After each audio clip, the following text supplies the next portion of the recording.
அரசியல் ரீதியாக நான் நாட்டில் நடக்கக்கூடிய தவறுகள் குறித்து தொடர்ச்சியாக சாட்டைங்கிற வலையொலியில் நான் பேசிகிட்டு இருக்கேன். அப்படி அரசியல் ரீதியான ஒரு விமர்சனம் டிடிவி தினகரன் மீது நான் வச்சுருந்தேன். எல்லா கட்சியினுடைய தலைவர்கள் மீது நம்ம விமர்சனம் வைக்கிறோம். விமர்சனத்துக்கு அப்பாற்பட்ட தலைவர்கள் இங்கே யாருமே கிடையாது. அப்படி விமர்சனத்தை வைக்கிற போது அந்த விமர்சனத்துக்கு அவங்க பதில் சொல்லலாம். இல்லை நான் ரொம்ப தவறாக பேசியிருக்கேன்னா என் மீது புகார் கொடுக்கலாம். அந்த புகாரில் நான் தவறாக பேசும்போது காவல்துறை நடவடிக்கை போகிறாங்க. அப்படி தான் நான் ஐயா திமுகவுடைய தலைவர் ஸ்டாலின் அவர்கள் குறித்து பேசிய போது திமுக புகார் கொடுத்துருக்கிறது, வழக்கு போட்டிருக்காங்க. ஆனால் ஒரு அரசியல் விமர்சனத்தை எதிர்கொள்ள முடியாமல் டிடிவி தினகரன் தன்னுடைய அடியாட்களையும் குண்டர்களையும் அனுப்பி என்னுடைய வீட்டில் கடந்த வாரமே என் மனைவி பிள்ளைகள் தனியாக இருக்கும்போது அந்த மகளிர் அணி பொறுப்பாளர் அனுப்பிச்சு மிரட்டியிருக்காங்க. சரி, இப்போது அவங்க மாவட்ட பொறுப்பாளரை கூப்பிட்டு சொன்னோம், இல்லை அவங்க தெரியாமல் வந்துட்டாங்க, நாங்கள் அப்படிலாம் பண்ணலை அப்படின்னு சொன்னாங்க. இப்போ என்னென்னா ஒட்டுமொத்தமான அமமுக கட்சியை சேர்ந்த மாவட்ட பொறுப்பாளர் தூண்டுதல் அடிப்படையில் கூலிக்கு ஆட்களை கூட்டு வீட்டு வாசலில் காரை உடைக்கிற மாதிரி ஆபாசமாக அவதூறாக இழிவாக பேசுகிறாங்க. ஒரு அரசியல் விமர்சனத்தை எப்படி எடுத்துக்கணும்னு ஒரு 20 ஆண்டு காலமாக அரசியல் இருக்குன்னு சொல்கிற டிடிவி தினகரனுக்கு தெரியாதா? அவருடைய தூண்டுதலில் அவங்க கேட்டாங்க, நாங்கள் தலைமையிலேருந்து சொன்னோம், அதனால் நாங்கள் வந்தோம்ன்றாங்க. டிடிவி தினகரன் தூண்டி விட்டு போய் வீட்டு வாசல் நின்று மிரட்டுங்க, ஆபாசமாக பேசுங்க.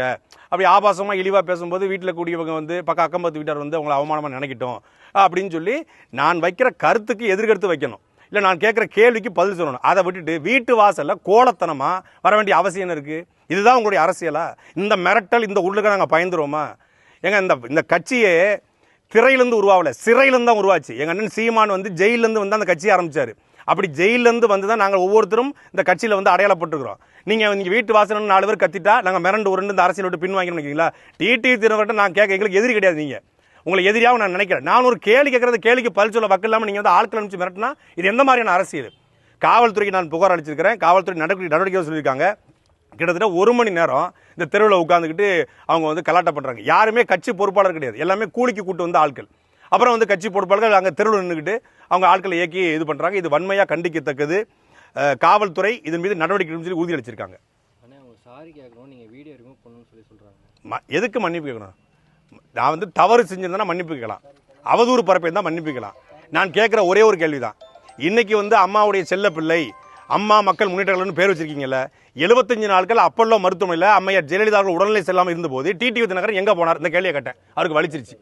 அம்மையார் ஜெயலலிதா அவர்கள் உயிரோடு இருக்கிற வரைக்கும் 10 ஆண்டுகள் போயஸ் தோட்டத்து பக்கமே டிடிவி தினகரன் போகலை. ஏன் போகலை? அம்மையார் ஜெயலலிதாவால் விரட்டிவிடப்பட்ட ஒருத்தர் அம்மையார் ஜெயலலிதா இறந்து போயிட்டாங்கன்னு தெரிஞ்ச பிறகு தான் அவர் மருத்துவமனைக்கே போறாரு. இந்த கேள்வி தப்பா சரியா? எடப்பாடி பணம் கொடுத்துட்டாரு, அதிமுக நான் வேலை பார்க்குறது அதிமுகவுக்கு எடப்பாடிக்கல, நான் சீமானுக்காக வேலை பார்க்குறேன், நாம் தமிழ் கட்சிக்காக வேலை பார்க்குறேன். என்ன கேள்வி கேட்டாலும் நாங்கள் திமுக கேள்வி கேட்டால் விஜய் கேள்வி கேட்டால் திமுக பணம் கொடுத்துச்சு, டிடிவி கேள்வி கேட்டால் எடப்பாடி பணம் கொடுத்துட்டாரு. இது கேள்வி இல்லை. நாங்கள் கேட்குற கேள்வி, நீங்கள் எங்கே போனீங்க? இன்னைக்கு நாங்கள் அம்மாவோட ஆட்சியை மீட்டு கொண்டு வரோம்னு சொல்றீங்க. அம்மாவோட ஆட்சியை மீட்டு கொண்டு வரோம், நீங்கள் அம்மா இருக்கும்போது எங்கே போனீங்கன்னு கேட்டேன். இந்த கேள்வியில் என்ன தப்பு இருக்கு? இந்த கேள்வியை கேட்டதுனாலே வீட்டுக்கு நீ ஆள் அனுப்பணும். நீ எவ்வளோ பெரிய ரவுடி? நீ அரசியல்வாதியா உங்களோட ரவுடியா? அந்த கேள்வி வருது இல்லை? காவல்துறை புகார் அளிக்கதான் வழக்கறிஞர் சுரேஷ் மூலமாக புகார் அளிக்கிறோம். காவல்துறை நடவடிக்கை எடுப்பதாக சொல்லியிருக்காங்க.